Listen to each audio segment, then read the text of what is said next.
Hi guys, so welcome to the revision video. So we're just basically going to go through the rest of the revision booklet and a little bit more on the spectroscopy test that we did. Okay, so here we go. Now let's start talking about chromatography. Okay, so we know that chromatography is a very useful technique that allows us to separate mixtures into individual components. Now, the number of dots on the chromatography paper tells us how many components there are. So in this case, there are 3. Okay, we have one here, and one here. Now, the sort of distance that they travel depends on their polarity, because this will determine 2 things. 1, how strongly they adsorb to the stationary phase, and 2, how readily they dissolve in the mobile phase. You really need to just memorize these 2 sentences because they're very, very important when describing the movements of components up a paper chromatograph or any other type of chromatography. Usually we will give you what the mobile phase and what the stationary phase are made out of. So in paper chromatography, in thin layer chromatography, it's just a sheet of, it could be aluminium covered with aluminum or a sheet of glass covered with aluminum. Okay, so and then we can change the polarity of the mobile phase. Now with TLC, we often want to analyze less soluble substances. And this is basically because we usually use a mobile phase which tends to be a little bit nonpolar. The stationary phase, the plate, is quite polar. So the TLC plate is quite polar. Okay, so let's talk about the movement. Now, P has moved up to here, whatever's in sample P, from the origin. So this distance is the distance that the component has moved.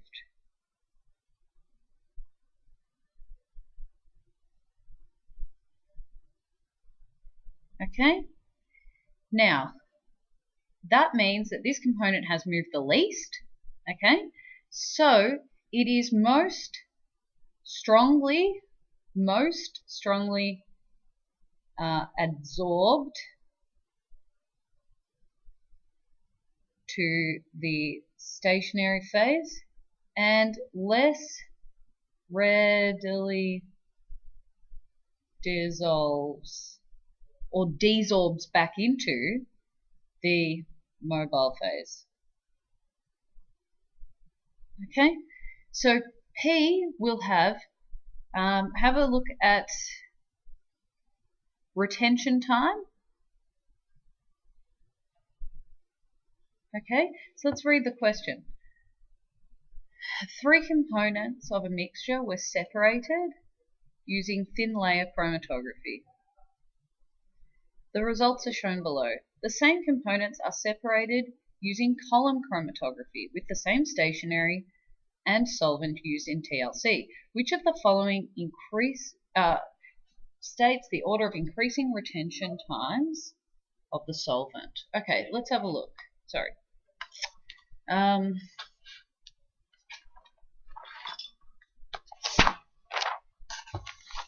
Let us actually translate what a paper chromatography,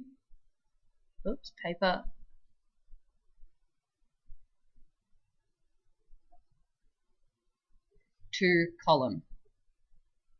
So this is paper/TLC. Column could be gas chromatography /HPLC.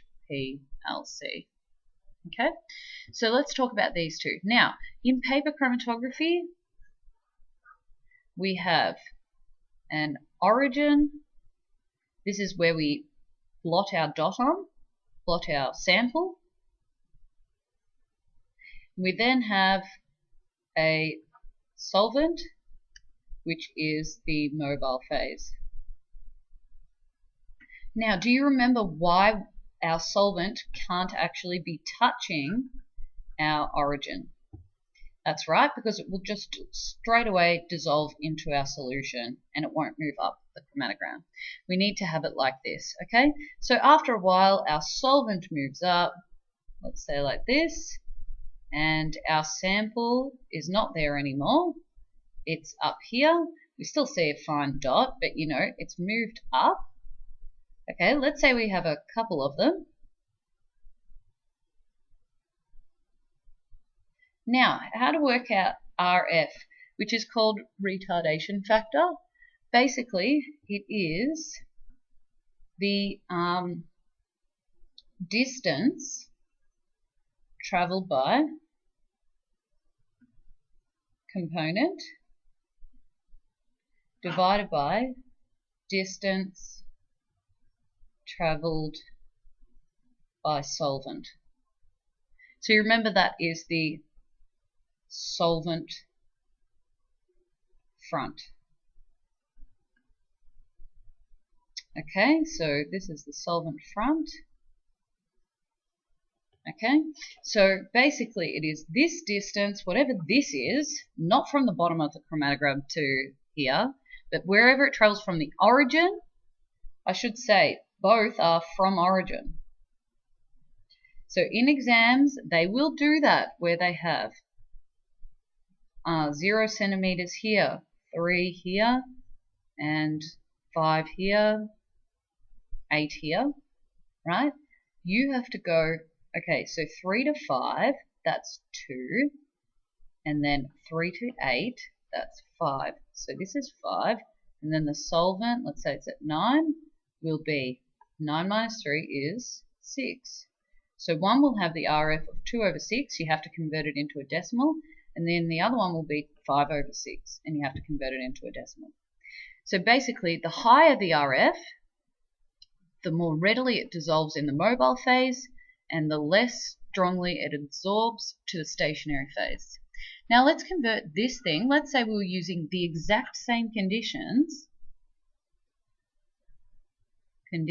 i.e. the polarity of the mobile phase and stationary phase have to stay the same. And let's analyze it by HPLC and let's see what it turns into. Okay, so instead of loading our sample onto an origin per se, we put it into a little sample chamber. Let's just say we're using GC. Okay, we inject it, converts into a gas. Remember, some of it is removed because we don't need that much. And then it travels through the column, which is a big windy tube. Okay, so it travels through the column, and let's call this A and B. Now, if B travels further up the chromatogram plate, right, it'll travel fastest through the column if we're using the exact same mobile and stationary phase, which we obviously can't for gas chromatography because the mobile phase, so let's just change this to HPLC. Okay, so HPLC, the tube looks a little bit different. Okay, so it travels through, component B will come out first. Comes out first, hits the detector. The detector, meanwhile, is plotting a response versus retention time in minutes. So let's say that B comes out at 2 minutes, and let's say that A comes out at 5 minutes. We'll get a peak here and we'll get a peak here. Let's say the difference. So the TLC tells us where it travels to. So it tells us about its polarity. It tells us about what kind of a compound is, because we can compare the retardation factor, but it does not tell us about how much there is. And this is where response comes into it. The height of these peaks, or more correctly, the area under the peak, can tell us about concentration if we convert it into a calibration graph. Okay, so we have this that's moved up to here, and we have this that's moved up to here.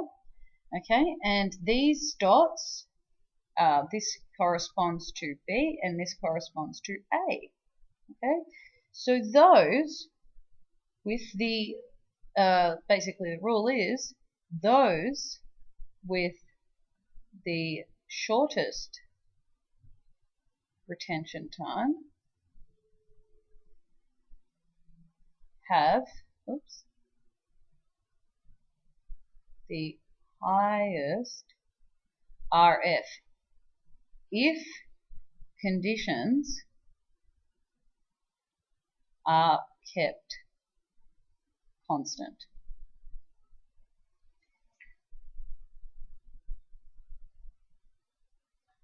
Shortest, I should say. Those with the shortest retention time, because they have travelled the furthest up the plate. They've travelled more quickly. So let's go back to that question. And basically it asks, we have these components. Which of the following states the order of increasing retention time? So from shortest to longest. This will come out first because it's travelling the fastest, second and third. So it'll be QRP. QRP is D. And that should be your response. So give yourselves a little pat on the back for getting that. Okay, so B. Now, it says, consider the following TLC plate developed using a suitable mobile phase on a polar stationary phase. So those that are the most polar will adsorb, so most polar adsorb most to stationary phase. Phase.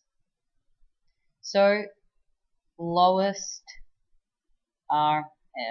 Okay, so let's have a look. Now, it's obviously X.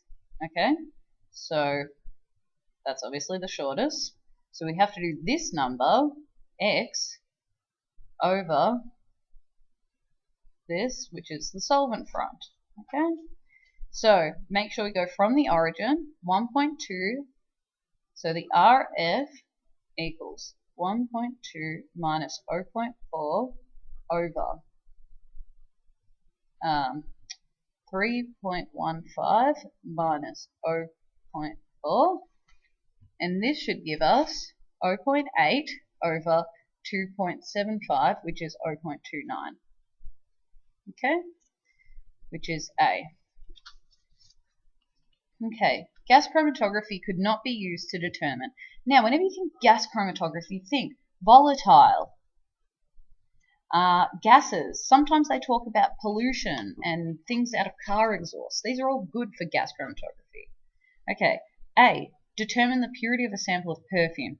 Perfume is definitely volatile. Okay, that's why we can smell it so well. Think back to esters. Esters are very volatile. You could definitely look at small esters in GC as well. Okay, so A is fine. B, low molecular weight alcohols. That's obvious because alcohols, we know that ethanol, for example, is used as petrol, which can easily be turned into a gas in combustion. C, the components of 2 petrol samples. Well, petrol we know.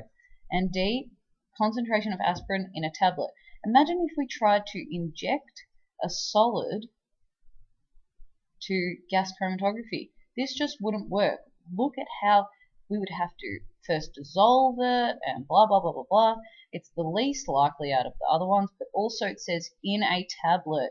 How can you inject a solid? It needs to be liquid or gas. Okay, now this one. Consider the following statements about the printout of a chromatogram. Okay, so it says the heaviest molecules have the longest retention times. A gas chromatogram. Well, that's true for straight chain alkanes because they're only fighting with dispersion forces. Methane will come out first, then will octane, right? So that's if we've got straight chain alkane. But what if we're comparing C2H5OH, ethanol, and something the same size, ethane? It'll be ethane will come out first. Think about which ones are most likely to become a gas. Okay, so obviously ethane will become a gas more than ethanol. We know ethanol's even a liquid, okay, at room temperature. So it's not that answer. Only if you've got straight chain alkanes or all with one OH, all with the same polarity but just increasing in length. Okay, because it'll only change dispersion forces. Now, the concentration is measured from the height of the peaks. Well, we know that that's not that correct. Okay, it is measured from the area under the peak, right? Making C the correct answer. Okay, this one we went through in class, and I think it's relatively easy, but just in case you didn't get the answer, it says that they're a mixture of gases from a car exhaust, and they're analyzed using gas chromatography. The carrier gas is known to have a retention time of 2 minutes. Already, you should be labeling this as carrier gas. Okay? Which of the following can be reasonably concluded? So there are at least 2 components in the mixture. That's the first part of the sentence. This is the way I analyze multiple choice. So you can see it starts repeating. There are at least 3 components. Well, no. There are 3 components, but one's actually the carrier gas. So the other 2 are in the mixture. So there are only 2 components, crossing out C and D. Now, are they approximately the same amount? Well, no. It's quite obvious that one's about double. So B is double A, if you get what I'm saying. So the 2 components with one present in twice the amount. This is obvious. Okay, so before we move on to spectroscopy, I did want to talk about chromatography a little bit more, particularly the calibration curve. Let's go back to our idea of gas chromatography and let's analyze petrol samples. Okay, we get a value that's response versus retention time. This is what we get from the chromatogram. Okay, we know that the longest retention time, 2 and 1, we know that the longest retention time is ethanol. Least likely to be converted into a gas, liquid at room temperature. Oh, well, there could be octane as well here. Okay, but let's just say we know that it has a retention time in minutes of 10 under these conditions. Remember, if you change the conditions such as, let's talk about that. What conditions do you need to keep the same to keep retention time the same? We need to keep the same temp of the gas. Okay, we need to keep the same the stationary phase. The type of gas, remember they're not going to react with our sample, but whether it be nitrogen or helium if we're really rich. Okay, what can we change? We can change the amount of sample. Okay, we can change the concentration of the sample. That's the whole point. They always come out at the same time. The same compound would always absorb to the stationary phase the same as it absorbs. Doesn't matter how much there is. This will just be taller. Oops. Okay, so let's have a look. We pick 10 minutes. We run one sample. 1 millimolar. We run another sample. 2 millimolar.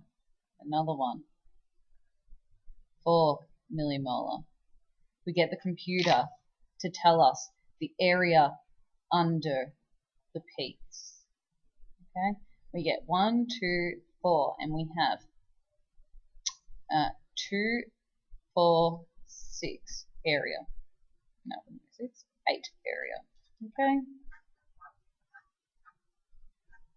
So this is the area under the peak, and this is concentration. So then we can map out our concentration curve with concentration as an independent variable and the area under the peak depending on the concentration. So we get something like this. Now we can simply read it off the graph. Let's say if we get something that has a peak area of 10, we go, oh no, that's a little high. Let us, because we don't want to extrapolate, let us dilute to bring it within the standards, because these are all standards.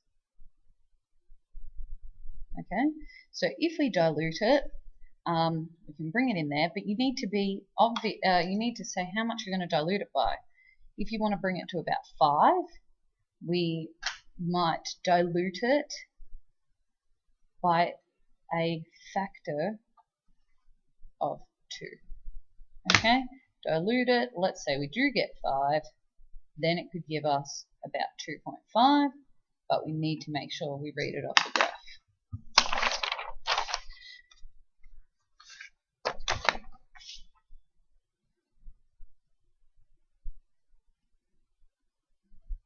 Okay, so let's make sure we analyze, let's do spectroscopy now.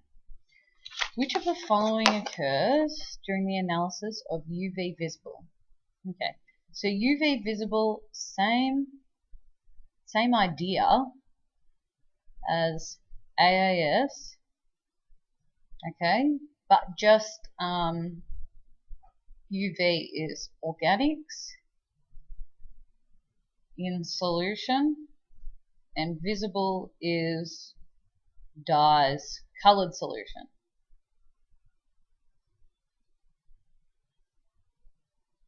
Let's say fluorescent compounds as well.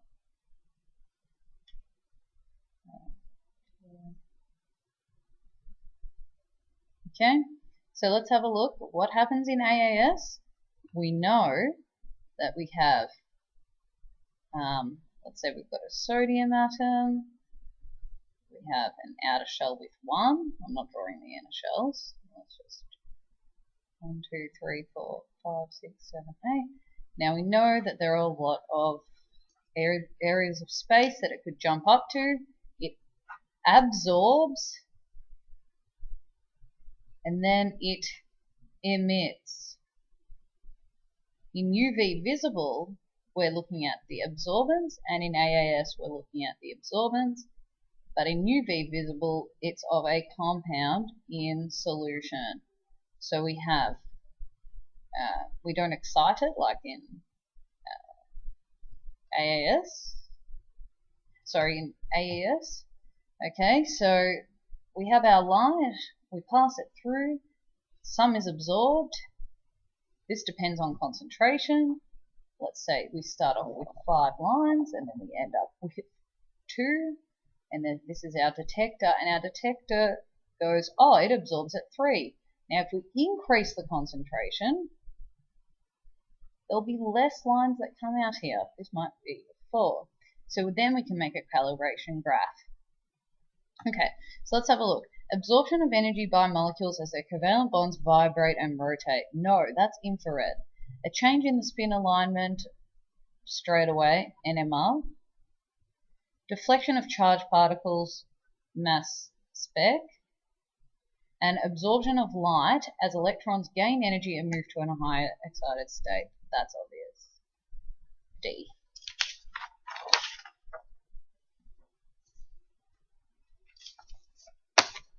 Okay. So this one, yeah, we'll do this one now.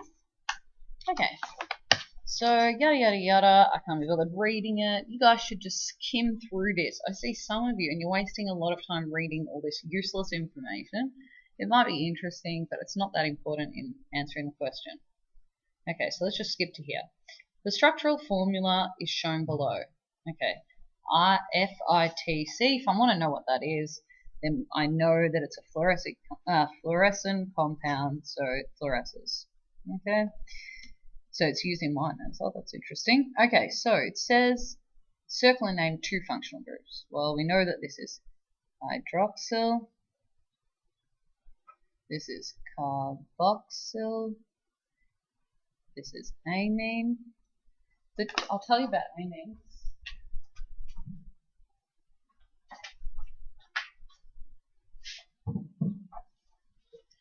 I'll tell you just quickly about amines. Okay. When an amine's present at the end, when it's like this, it's called a primary amine. If it's present, let's say, in a ring, and it has 1 H, it's called a secondary amine. And when it's present here, it's called a tertiary amine. But it's still an amine, okay? So this is just so you know, so you know, but it's sort of uni level. Okay, here we have C double bond O. Now I know that the homologous series, homologous is called ketone, but its actual group name is carbonyl. Okay, so the UV visible spectrum is shown below. Of course, you'd only do 2 because otherwise they'll take marks off. The UV visible spectrum is shown below. Okay, so we have excitation, which we know is when it's going from here to here. Excitation equals absorption. Okay, so the electron jumping up. Now, when it jumps down, it can jump down multiple paths. Remember? Okay, so although the total light released will be the same as the light absorbed, total light released same as light absorbed. Okay, we know that the total light release is the same as light absorbed, but it might be at a different wavelength. Like here, you can see larger wavelength, lower energy, and there might be, I don't know, other light here released that it's not shown. But this is the absorption. Okay, remember it's a NEAP. So in order to measure the concentration, a series of standard solutions were prepared and their absorbance was recorded. So basically what they did was they got this particular fluorescent compound and they got a number of standards. We'll say that this is 1 millimolar. Millimolar because it's quite a sensitive technique, so it can analyze, at quite low concentrations. That's what sensitive means. Okay, and this is 2 millimolar, 3 millimolar. Okay, and then we have light coming through. 1, 2, 3, 4. We'll go 5. 1, 2, 3, 4, 5. 1, 2, 3, 4, 5. Okay, remember we also go through our reference to make sure that our reference isn't contaminated. Okay, and to make sure nothing else in the solution absorbs at the same wavelength. Okay, so these that I'm drawing that look like a C is just the detector. Okay, so let's say 1 millimolar, we've got 5 that go through and 4 that come out. Not that concentrated, not that many particles there to actually absorb. At 2, we might have twice the number of particles. Actually, we definitely will if we've got the same volume. 4, okay, so we've got 8. And then we might have, let's say, instead of absorbing only 1, it absorbs 2. So 1, 2, 3 come out. Okay. So this one, our detector will go, okay, there are 3 on this side, there are 5 on this side, so it absorbs at 2. 4 on this side, 5 on this side, absorbs at 1. Now here, as you see where I'm going, there might be 2 that come out, and the detector goes 2, 5, the incident light minus the not absorbed light, or the transmitted light, equals 3. So we get something very nice. We get concentration versus absorbance, and we get an absorbance of 1, 2, 3 for a concentration of 1, 2, 3 millimolar. Okay, but here, of course, they use different ones. Now, in order to measure, a series of standards were used. Okay, so a small quantity was injected into the patient's vein. In just 20 seconds, the presence of blah, blah, blah in the blood was detected. Precisely 2 mils of the fluid was drawn from the eye of the patient. Okay, the sample was then treated to release all the proteins from within the cell and diluted to 200 mils. So what's this dilution factor? 200 over 2 times 100 diluted. From the list below, circle a wavelength that would be the best setting for the UV visible. Okay, so I told you that this is absorbance, and that's what we're measuring. So we've got to look at peak absorbance. It's not a mixture, okay? Or is it a mixture? That is true, but we don't know the absorbance of anything else. Okay, and I doubt there'd be something that fluoresces inside that person's blood. Hopefully not. Okay, so here we've got an absorbance of about 500. So,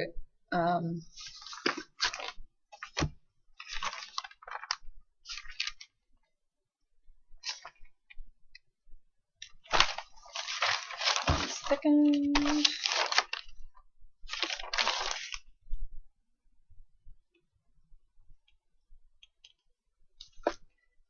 That is right. 500 nanometers. Okay. Explain why the absorbance reading was recorded for pure solvent with no FITC present when the standard curve was being prepared. Okay. We want to see why on earth this was recorded.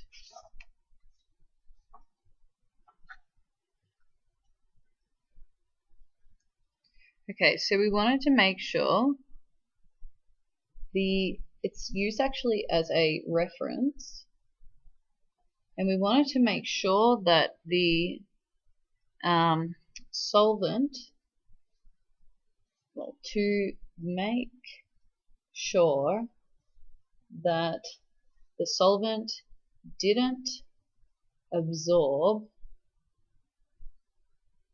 or silica didn't absorb at this wavelength. Of course, you have to write your big words in the actual exam. Okay, the absorbance reading was 0.34. Use this reading and the standard curve to determine the concentration in nanograms per litre in the original fluid sample taken from the eye. So 0.34, let's have a look. And I really want you guys to use a ruler because they are very, very particular about it. If you don't get the exact perfect spot on answer, you won't get it right. Okay, so 0.34. So you can have a look, even if you wanted to do this. Okay, it's not that perfect, but we go about, that's about half. And this is about a quarter of that.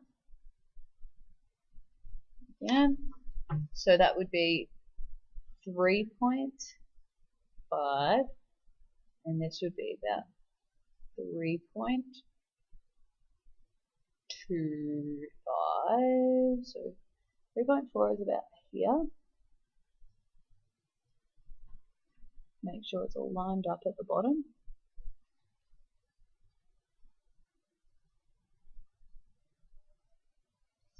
Great.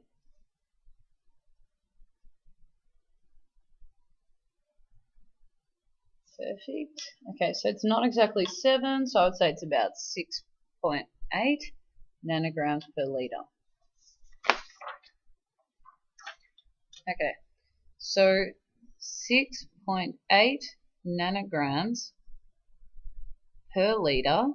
Okay, now if you want to work out the original concentration, you can use the dilution factor of 100 and just go straight times by 100 because it'll be 100 times more concentrated. Or you can use C1V1 equals C2V2, where 6.8 is the final concentration. The final volume is 200, and the initial volume is 2. So C1 equals 6.8 times 200 over 2 equals 680 nanograms per liter. Okay, and this is in 2 mil. Oh, well, in the 2 mil sample that we took originally. Calculate the number of molecules in the eye. Okay, so if there are 680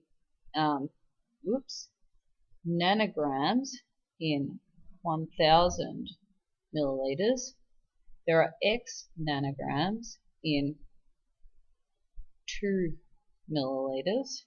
Okay, what we can do is simply chuck a divided sign on, change this to an equals, and solve for X. So flip that over, X equals 2 over 1000 times 680. Makes sense. It's going to be a lot smaller, okay, than in 1000 mils. Equals 1.36 nanograms. And then how can I go to grams? Okay, because to work out the number of molecules, we have to go to grams. I'll just show you how to do that.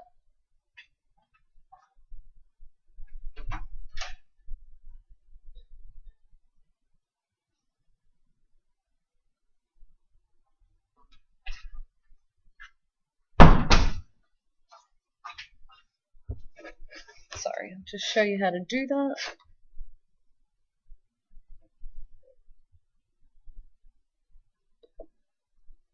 Okay, so what we can do, I was going to show you this in class, but I can do it now, is show you what you have in your data book.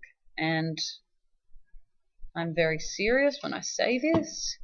You have this in your data book. Let's just make sure you can see that. Oops. You have this in your data book, okay? Hang on.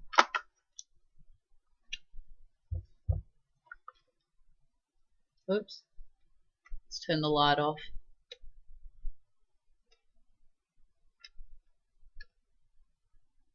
Okay, so you have this in your data book, right?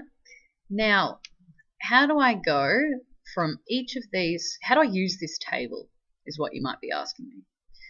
Okay, so basically each of the prefixes tell us something about the value that's the suffix. So if we say picogram, the suffix is gram, and that's what we can easily convert it to, okay? We say nanogram, we can convert it to gram using this table. Okay, so how do we convert it from,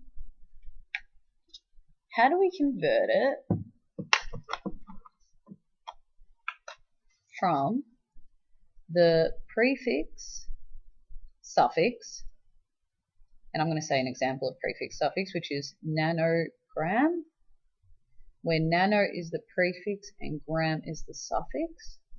And how do we go to the suffix? Okay, now it can be really easy. So have a look at the table, and if I told you that I had 1 gram, oh, let's go this way. If I told you that I had 1 picogram, how many grams would I have? I would have a lot less. And how much less exactly? I would have this much less. If I had 1 picogram, I would have 10 to the negative 12 grams. Okay, so if I want to go, if I want to go from grams to picograms, I simply times by that value on your in your data book. And if I want to go opposite, I'll have to divide by the value. Okay? And then use logic. If you start off with picograms and you're going to grams and you end up with a bigger number, then you know you've done the opposite of this. Okay? So here it says nanograms, and let's have a look at nanograms. It is 10 to the neg 9. Okay, so nanograms is 10 to the neg 9, and I want to go to grams. So I have a look at this. I want to go to grams. So, sorry, this is times, sorry. This is times by the value. See how easy it is to start it up when you're talking. This is times by the value because we're going to a smaller number. This is divided by the value because we're going to a bigger number but a smaller unit. Okay, so here we've got nanograms and we want to go to grams. So we'll have to times by 10 to the neg 9, which equals 1.4 times 10 to the neg 9 grams. And now we can use N equals mass over molar mass. Why do we have to change the units? Because molar mass is in grams per mole, unless you want to change that to nanograms per mole, which you can do, but you know, you can just do it this way. So the moles equals 1.4 times 10 to the neg 9 over 389 equals 3.5 times 10 to the neg 2. Now, this is the mole. N equals big N over Na. So to get the number of particles, I need to multiply this number times Na, Avogadro's number, which is also in your book, in your data book, equals 2.10 times 10 to the power of 12 molecules. Okay, so that should be a little bit on units, make you feel a bit more comfortable. Okay, I'm going to do a parts per million one in a bit. So let's do biomolecules now. Okay, so biomolecules, just going to go through the questions that you answered badly, and there are about 3 pages of them. Okay, so fatty acid is found in a variety of plants. Okay, it has the molecular formula blah. Now, based on its molecular formula, it can be concluded that, okay, so we know that if we have an alkane, we have the molecular formula CnH2n plus 2. Okay, so specifically with an alkene, an alkane, we have this formula. With an alkene, we have CnH2n. Okay, because we lose 2 H per double bond. Okay, so if we lose 2 H's for every double bond, this makes it really easy. So when we have a fatty acid, we have a carboxylic acid, which has the general formula CnH, wait, because we need to have a COOH, right? One of these N's, right, one of these C's has been moved over here, and one of these H's has been replaced with a C. Okay, so H2N plus 1. So we simply apply this formula and then see if it's got any double bonds. So we have C22H42O2. So let's first convert this into COOH, right? So we'll have C21H, and it's not 42 because we have a H here, but it's 41. Okay, and then we have to check our formula. So 21 times 2, okay, equals 42. Oops, 42 plus 1 equals 43. That would be if it was saturated. Now it's 2 less than that, so we can easily see that we have a double bond. Okay, and we only have 1. So this is a monosaturated fatty acid. Okay, we'll quickly do this one too. A few of you got it right, but let's just go through it. Okay, forensic science uses the technique of gel electrophoresis to separate DNA fragments. The diagram represents the results of such a separation. DNA fragments are loaded onto the gel in a small well. Which of the following is correct, including the process? Okay, so we obviously, if we've loaded our DNA here, this has to be, R has to be positive because our DNA is negative and will travel towards positive. Okay, DNA fragments, okay, the end of the gel connected to the positive terminal has to be R, so it has to be either C or D. Okay, now because it's a gel, they have to swivel through. We spoke about this. And basically the larger ones are going to be retarded by the gel matrix, so they're not going to move as fast than the smaller ones. So P has to be the smaller one, lower molecular mass fragment. So it's D. Okay, now this one was the one that was definitely done the worst on. Okay, so let's have a look. Fats and oils are composed of triglycerides. Okay, so if you've forgotten, we have a glycerol, and then we have 3 times fatty acid, and this is called a triglyceride. Okay, the iodine number is measured as the degree of unsaturation, so it's expressed as the mass of iodine required to react with 100 grams of the fat, so the triglyceride or oil, the triglyceride. Under suitable conditions, 4.6 grams of glycerol was reacted with excess linoleic acid. So 4.6 grams of this big boy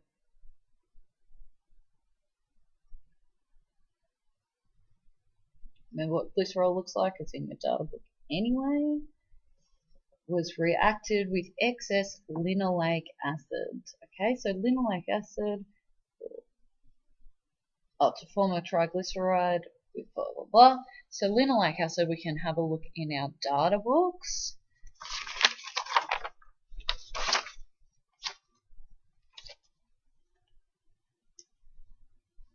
Okay, we can have a look at what that looks like in our data books. But anyway, plus 3 fatty acid produces 1 triglyceride and 1 water.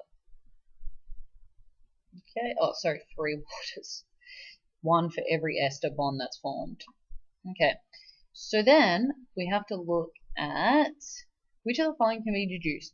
Okay, the hydrolysis reaction, no, it's a condensation. We produce water, so bang and bang. The condensation reactions will produce how much water? Okay, so water will be at a 1:3 ratio, right? So we have to work out how many moles of glycerol reacted. 4.6 over 92 is the molar mass of glycerol, equals 0.05 mole. Okay, N of H2O equals unknown 3/1 times N of glycerol equals 2.7 grams. Okay, so it has to be this, and that is B. Okay, now the next one's the one that kind of stuffed us all up, so let's have a look at that. Just get some more fresh paper. Once you've worked out how to do this, you should be fine. Oops. Oh, that's better. Okay, so let's have a look at this. The iodine number of the oil formed when glycerol reacts with excess linoleic acid is in what range? Okay, first of all, we can see linoleic acid in the data book. We need to work out basically how many bonds it has, how many double bonds. Okay, so linoleic acid, let's have a search, is C17H31COOH. Okay, now 17 times 2 equals 34. Okay, and minus 2 equals 33, minus 2 equals 31. So we have 2 times double bond. Now this is simply an addition reaction. You guys should remember that halogens add at double bonds. Okay, so every double bond we have, let's just see, so we've got iodine. It is actually solid, which is strange, but you can write, okay, iodine plus double bond produces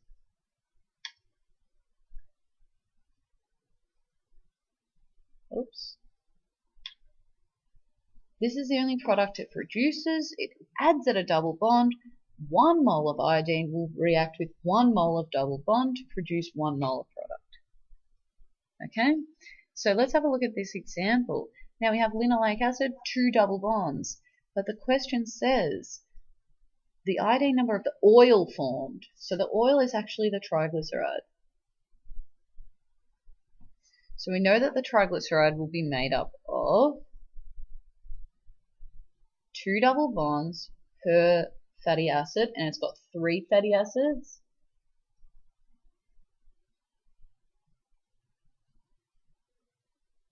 Okay, and it will produce a nice little product with lots of iodines in it.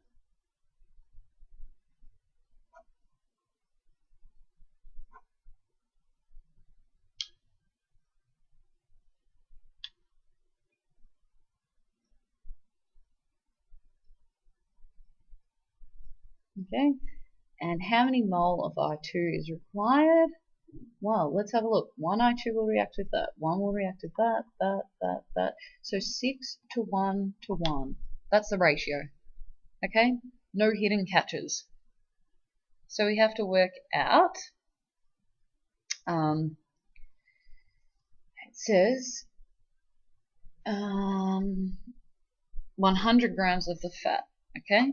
So the moles of the fat, which is the triglyceride, equals mass over molar mass equals 100 grams over 878, because they tell you here that the triglyceride weighs 878 grams per mole, equals 0.11 mole. Okay, oops, pointed to the wrong thing there, times by 6, the moles of iodine equals 6 over 1 times the moles of fat equals 6 times 0.11 equals 0.68. Okay, mole. And the mass of iodine equals 0.68 times the molar mass of iodine, which remember there are 2 iodines, so it's 253.8 equals 173.4 grams. which is option D. Okay? Alright, so here we've got a couple of easier ones, but let's go through them anyway, because a few got it wrong. Okay, the base sequence of a single DNA strand can be represented by the letters. Below shows you the base sequence of 3 fragments. The base sequence of the complementary of fragment 1 is, well, we've got G here, so we have to start off with C, which only leaves C. That's nice and easy. Okay, fragment 2 and 3 were gradually heated. Remember, heating breaks H bonds. It denatures it. Well, it destroys its secondary structure. Okay, so those obviously with more H bonds will have a higher melting point. Okay, so AT has 2 and GC has 3. Now, the double-stranded DNA would be which one would be separated at the lowest temperature? So which has the greatest AT in it? Let's have a look. Well, this one we have 1, 2, 3, 4.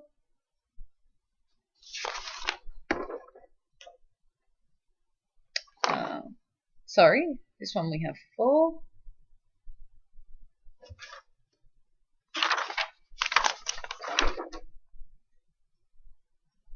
Sorry, this one we have 4. This one we have 1, 2, 3, 4, 5. And this one we have 1, 2, 3. So it has to be fragment 2. Okay? So next one. We have 2 amino acids here. What feature must an amino have in order to be classified as 2 amino acid? Okay, so these are also called alpha amino acids. Also called alpha amino acids, right? This is because both the carboxyl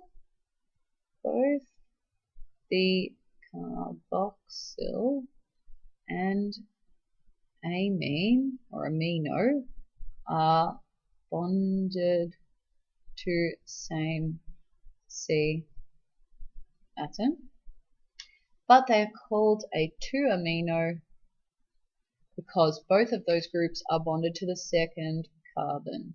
If we were to have an IUPAC name for this, we would call it 1, 2. This would be the second carbon because, and this would be 3, because carboxyl takes preference.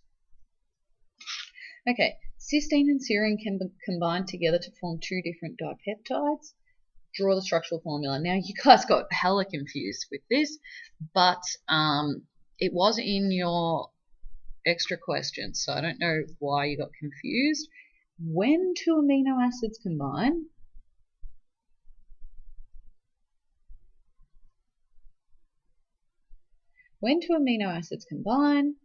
we need to make a peptide or amide linkage. Okay, so this will have to combine with this. A will have to combine with A, or B will have to combine with B. They are 2 different amino acids. Okay, so here I've drawn them earlier. Okay, the next question asks you to circle the amide linkage. Should be stopping here. But anyway, so we have these 2 amino acids. Here we have serine and cysteine, and serine has its amine freed up in this type of dipeptide. Remember, when it's 2 amino acids, they're called dipeptides. And this one has its this one has its carboxyl freed up on this side. So they're different, okay? They'll have slightly different properties. Okay, on one of your diagrams, circle on blah, blah, blah. So we've done that. There's plenty of ones we could do. We could say amine, we could say hydroxyl, whatever. Okay, explain with the aid of a diagram why changing pH denatures an enzyme. Okay, we've got to go through the perfect answer for this. You had to say that pH changes the concentration of H plus in solution. Okay, this interferes with the H bonds and ionic bonds in the tertiary and secondary structure. It doesn't break down primary, and it's not that tertiary is reliant on just dispersion forces. You could say dispersion forces as well, but it wouldn't really be the change in pH. The change in pH changes whether things are protonated and deprotonated. So secondary structure, denaturing. Okay, so we could have a picture where we have our protein and we have, you know, NH, and we have, let's say, NH3 plus, and we've got COO negative, and these form an ionic interaction. Okay, now if we increase, decrease H plus, we could deprotonate this. This would stay deprotonated, but bond breaks. Something like that. Okay, last one. Name the type of chemical bond present in each of the labeled parts. Okay, so we have this bond, which is, I don't think this is the last one.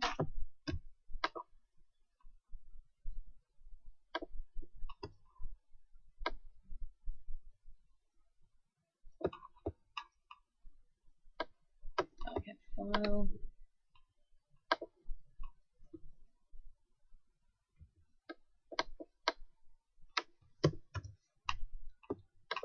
Okay, just bear with me.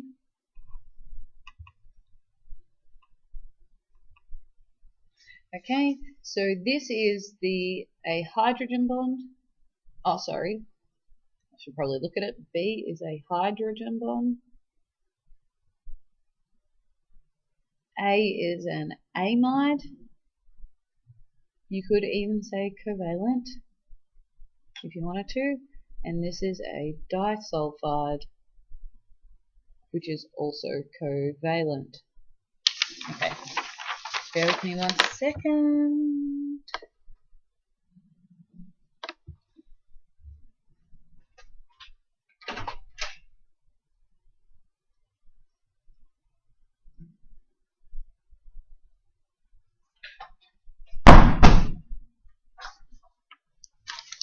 Okay, now let's go through the final page. Now, the final page. Okay. On the diagram, mark and circle the side chain which is hydrophobic. Let's have a look. This one is hydrophobic. You can't pick this, it has hydrogen bonding. You can't pick this, it has hydrogen bonding, so it has to be this. Okay, now glycine is not as hydrophobic. Okay, write a balanced equation for the production of ethanol by the fermentation of glucose. C6H12O6 aqueous produces 2 ethanols, which is C2H5OH plus 2CO2 gas aqueous. Biochemical fuels are carbon neutral. Please explain this. Okay, so I'm going to get a perfect answer. No, okay. So, hang on, I just want to make sure that I have this answer. Oh, okay. So,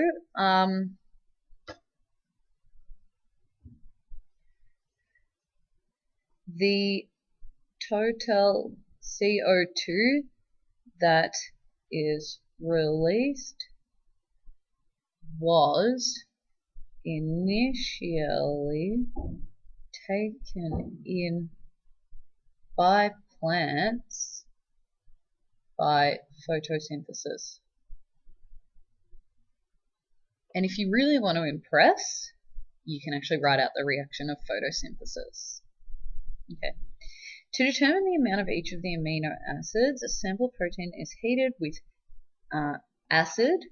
The acid digestion breaks down linkages. Okay. Name the general type of reaction by breaking them down. Okay, we know that that's hydrolysis. Most of you got this right. It was for this one. The amino acid alanine is present in the resulting solution when it undergoes acid digestion. Draw the structure of alanine. Okay, so we know that alanine usually looks like this.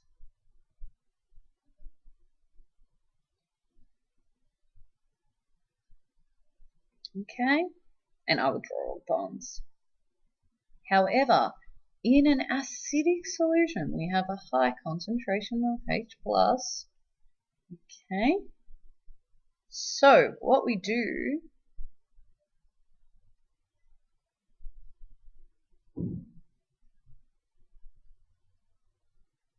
is this would be protonated because it's a high concentration of H+, and this would also be protonated. Okay, remember the zwitterions. Zwitterion means that it has two different charges on either side, and it's usually looking like this. But as soon as we increase the concentration of H+, we protonate this side as well.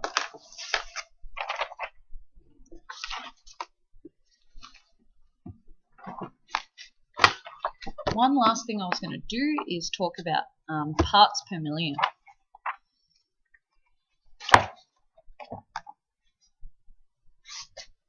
Just have to find the question on it.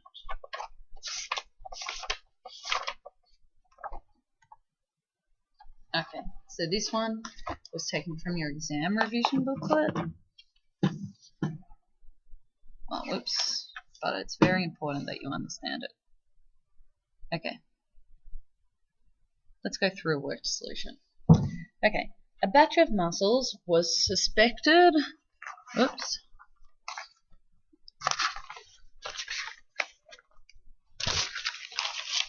A batch of mussels was suspected to contain dangerous levels of lead.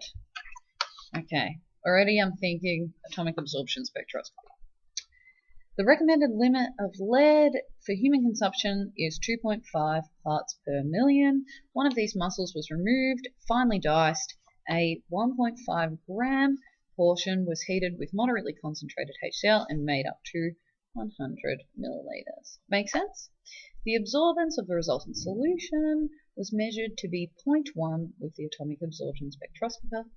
Okay, so let's have a look at this. Now, other metallic elements in mussels include sodium, iron, and calcium. Briefly explain why the presence did not interfere with the results. Okay, we could write something like this. Unique absorbance of the wavelength that is chosen for lead. For lead monochrome. Remember, in atomic absorption, we have a flame. Our sample goes into the flame. We have a cathode lamp. We have free atoms. We have some light coming through to a detector, but before that, we have a monochromator, which pretty much selects the wavelength that we want to look at. Okay? So the next one.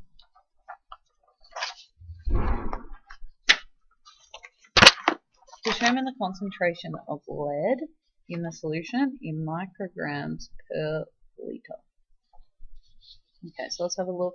0.1, we've got it here. We can see that it is about 2.4. Now, I would want you to rule it, but I don't want to draw in Browner's book. 2.4 micrograms per liter. Okay, that's very easy, that one. Now 2 is where it gets a little harder. Hence determine if the batch of muscle is fit for human consumption. Sorry. So we need to see if it's 2.5 parts per million, basically. If it is 2.4 micrograms per liter, okay, and we have 100 milliliters, it's 2.4 micrograms in 100 milliliters, okay. Sorry, it's 2.4 micrograms in 1,000 milliliters. Okay. We have to convert it to parts per million, which is basically, parts per million is basically 1 part in 1 million parts. So if we've got in micrograms, right, let's have a look at our table. How many micrograms in 1 gram?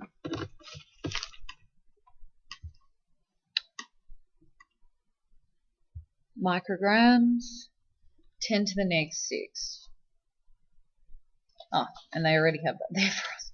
So 10 to the negative 6 grams. That means that we have 1 million micrograms in 1 gram. So we could say, how many micrograms do we have in 1 million micrograms? But this would be the same as saying, how many micrograms do we have in 1 gram? So we've got to basically work out micrograms, right, per gram. Okay, so we have 2.4 micrograms in 1,000 milliliters. We have to work out how much we've got in 100. So we go x in 100, solve for x equals, and it should be 0.24 micrograms in 1.5 grams. We have to work out in 1 gram, because then that will be parts per million, 0.24, so that's in the 100 mil, but remember, that's in the portion. So 0.24 micrograms in 1.5 grams, we have x micrograms in 1 gram. Solve for x equals 0.16 micrograms per gram, or micrograms per million gram, which in other words is 0.16 parts per million. We can have it up to 2.5. It is fit for human consumption. Okay, so the next question asks us, a second batch of muscles was tested using the procedure described above. The absorbance was measured to be 0.3. How could the concentration be determined? Okay, so if it is 30, what we need to do is definitely dilute, but you need to be specific. So hang on a second.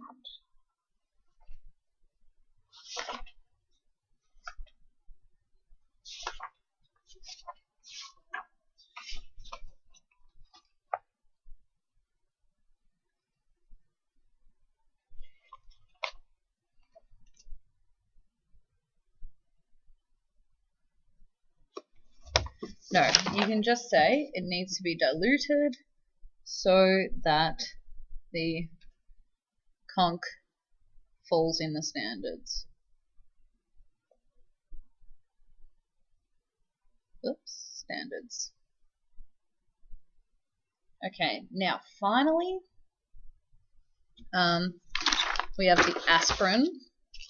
Going through the aspirin ones. And I don't think that there was that much for that. Did I take it out?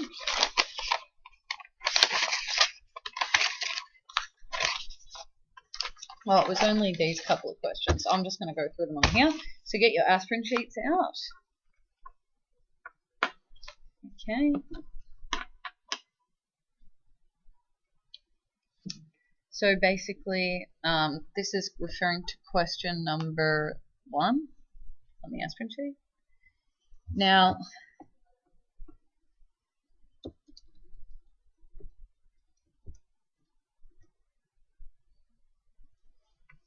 okay, how much did she have to weigh out? You all got this right pretty much, so I'm not going to go through that.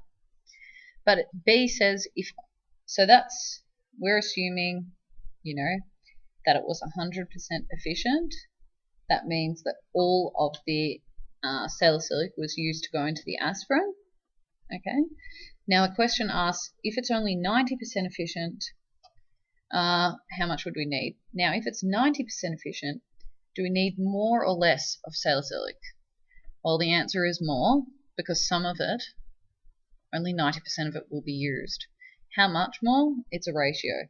100 over 90 times 2.17 is 2.41 grams. Okay, go to question 5a. It says, basically, let me have a look. It says one of the steps was to wash the final product with distilled water. Why was this done? This is similar to in gravimetric, removing any unreacted reactants, okay, or soluble products, or making sure that the aspirin produced was pure. And another thing was your conclusion. I just wanted to say a little bit about, you need to tell us about the type of experiment we used. Remember that there are 2 different ones, and we used the better one. And then you need to say your percentage yield. So you could say, during this experiment, aspirin was prepared by reacting salicylic acid with acetic anhydride in the presence of sulfuric acid, and our percentage yield was 50%. Okay? So thank you very much, and I hope you enjoyed it.